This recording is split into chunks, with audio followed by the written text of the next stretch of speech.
सामाजिकरण की विशेषताओं के संदर्भ में अध्ययन करा था, जिसमें आजीवन प्रक्रिया, सीखने की प्रक्रिया, स्थान व सापेक्ष प्रक्रियाएं, आत्मसात की प्रक्रिया, प्रकार्यात्मक सदस्य बनने की प्रक्रियाएं, सांस्कृतिक संचरण करने की प्रक्रियाएं तथा स्व विकास की प्रक्रियाओं के संदर्भ में अध्ययन किया था। स्व विकास की प्रक्रिया का अर्थ होता है सामाजिकरण के द्वारा व्यक्ति में स्वयं के प्रति चेतना का विकास होता है, स्वयं के प्रति उसमें उत्सुकता रहती है, व्यक्ति में ज्ञान का विकास होता है, समाज के अन्य सदस्य इसके संबंध में क्या सोचते हैं। तो सामाजिकरण की प्रक्रिया की सबसे महत्वपूर्ण विशेषता यही है कि इसके द्वारा व्यक्ति स्वयं का मूल्यांकन दूसरे व्यक्तियों की दृष्टि से करना सीखता है। इसी को समाजशास्त्रियों जैसे कि मीड, कुले, दुर्खिम आदि ने स्वयं का विकास कहा, जो कि सामाजिकरण की प्रक्रिया के द्वारा ही संभव है। नेक्स्ट हम बात करते हैं सामाजिकरण के उद्देश्यों के संदर्भ में। तो ब्रूम व सेलेजिक तथा साथियों ने सामाजिकरण के उद्देश्यों की चर्चा करी। इसमें सर्वप्रथम था आधारभूत नियमबद्धता का विकास। जीवन को सुचारू रूप से जीने के लिए अनुशासनात्मक एवं नियमबद्धता की आवश्यकता है। सामाजिकरण की प्रक्रिया के द्वारा व्यक्ति में नियमबद्धता का विकास होता है। सामाजिकरण की प्रक्रिया परिस्थिति के अनुसार अपने लक्ष्यों में संशोधन, स्थगन करना भी सिखाती है।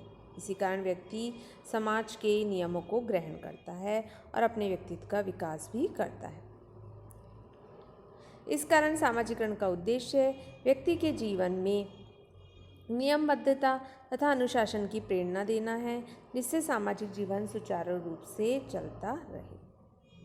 आकांक्षाओं की पूर्ति के संबंध में अनुशासन के साथ साथ सामाजिकरण व्यक्ति की आकांक्षाओं की भी पूर्ति करता है। अनुशासन तथा आकांक्षाओं की पूर्ति परस्पर संबंधित है। अनुशासन ही आकांक्षाओं की पूर्ति में सहायक होता है। आकांक्षाएं भी एक व्यक्ति से दूसरे व्यक्ति में संचरित होती है। उदाहरण के लिए यदि किसी समाज में तकनीकी ज्ञान को महत्व दिया जाता है तो उस समाज के सभी व्यक्ति इंजीनियर बनने की आशंका करेंगे। इसी प्रकार धर्म प्रधान समाज में लोग पुरोहित बनना चाहते हैं। इसी प्रकार सामाजिकरण का उद्देश्य व्यक्ति में आशंकाओं के रूप में निर्धारण करके उनकी आदर्श में पूर्ति में सहायक होना होता है। सामाजिक दायित्वों की शिक्षा। तो सामाजिकरण के द्वारा व्यक्ति यह सीखता है कि भिन्न भिन्न परिस्थितियों में वह भिन्न भिन्न व्यवहार किस प्रकार करेगा, किस प्रकार सामंजस्य स्थापित करेगा, अन्य व्यक्तियों के साथ अनुकूलन करने के लिए उसे किस प्रकार की भूमिका निभानी चाहिए।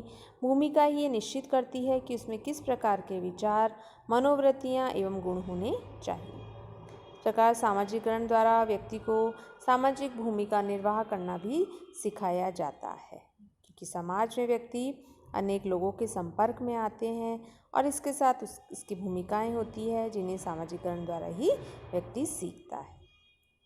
नेक्स्ट है क्षमताओं का विकास।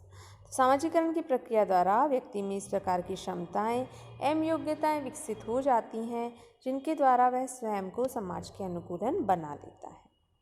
जैसे कि बड़ों का सम्मान करना, अभिवादन करना, खाना खाने के तरीकों को सीखना। ये योग्यताएं व्यक्ति के सामाजिक जीवन को ही प्रभावित करती है। इस प्रकार जीवन के प्रत्येक क्षेत्र में सफलता प्राप्ति के लिए सामाजिक कुशलताओं का विकास करना ही सामाजिकरण का उद्देश्य है। सामाजिकरण की प्रक्रिया बालक के जन्म के पश्चात प्रारंभ हो जाती है तथा जन्म के समय बच्चा ना तो सामाजिक होता है और ना ही समाज विरोधी, बल्कि वह केवल जैविकीय प्राणी ही होता है।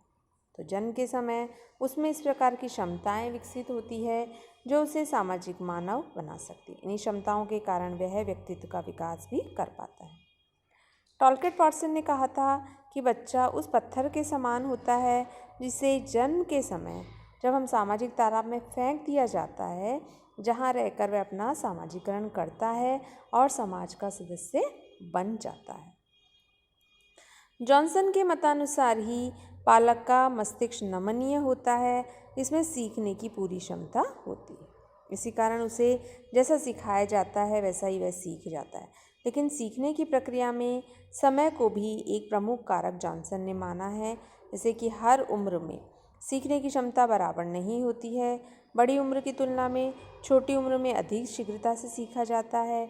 इसी के साथ साथ सीखने की प्रक्रिया में क्रमबद्धता होती है। जैसे भाषा सीखने के पूर्व अक्षर ज्ञान सीखना आवश्यक है। सामाजिकरण के विषय के संदर्भ में मनोवैज्ञानिक एवं समाजशास्त्रियों ने यही प्रकाश डाला था। इसी प्रकार प्याजे ने बताया था कि बालक मनोविज्ञान का विस्तार गहन अध्ययन करता है। प्रथम अवस्था में स्तनपान के समय बालक में सनसनी का बोध होता है। द्वितीय में किसी एक बिंदु से किसी वस्तु को देखता है, लेकिन जब वो उसकी आंखें हो जाती हैं तो उसे वह नहीं ढूंढता। तीसरी अवस्था में बालक जो कुछ देखता है उसे पकड़ने का प्रयास करता है। यह अवस्था 3 से 6 माह के बीच होती है, जब बच्चा ज्ञानेंद्रियों से सूचना को समायोजित करने लगता है। चौथी अवस्था में बच्चा उस पदार्थ को खोजने लगता है जो उसके सामने अदृश्य हो गया है। पांचवी अवस्था में बालक स्थान परिवर्तन के क्रम को समझना लगता है। छठी अवस्था में बालक पदार्थ का चित्रण करता है। और प्याजे ने बताया था कि उसकी अनुपस्थिति में जब उसकी कल्पना करने लगता है तो यह अवस्था होती है 15 से 19 माह की। इस प्रकार कल हम इसके सोपानों के बारे में अध्ययन करेंगे। धन्यवाद।